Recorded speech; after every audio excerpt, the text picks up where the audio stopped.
I've got two D15s and a D15s for point of reference. I'll compare it here with alternatives like the Silver Arrow IBE Extreme, NHU14S, D15S, Cryorig R1 Ultimate and the Dark Rock Pro 3. The D15 deserves its reputation. It is, without any doubt, the most powerful cooler for the real world. It's true that the Riven Okeanos can keep up with it, and the Silver Arrow IBE Extreme can even surpass it, but in the real world, owners won't put up with coolers that loud. Those two are leveraging high RPM fans to compensate for inferior efficiency, and as a result, most owners are going to clamp down on fan speed and end up with lower performance coolers. The D15 is so quiet, even under full load, that inside a case it might as well be silent. Its full performance range is, thus, accessible in the real world. If you're alright with loud heat sinks, I have to imagine that using two Noctua NFA14 IPPC 3000s would still defeat all comers. I am not sure how well those fans would fit given the NFA15's stock fan, strange frame.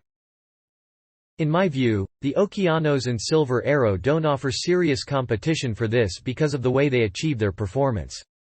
Far more interesting, for a comparison, are its direct competition from Be Quiet and Cryorig, namely the Dark Rock Pro 3 and the R1 Ultimate. The R1 Universal, in my opinion, is the direct competitor to the D15S, so I won't get into it much here.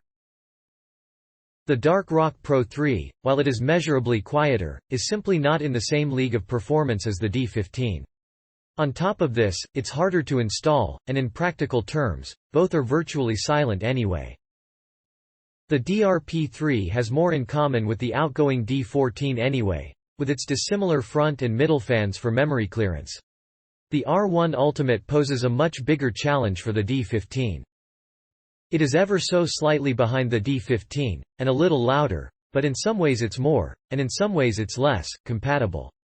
The R1 is significantly taller than the D15, so people with certain case limitations will be left out.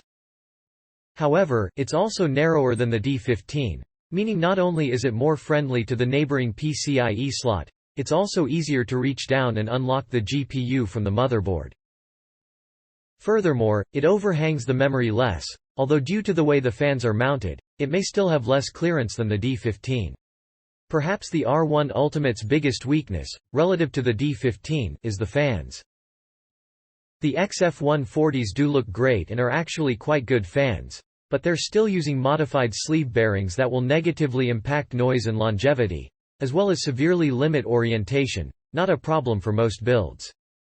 Although the D15 is probably the most powerful air cooler ever made, at least in terms of noise levels that normal people would find tolerable, it does have several weaknesses.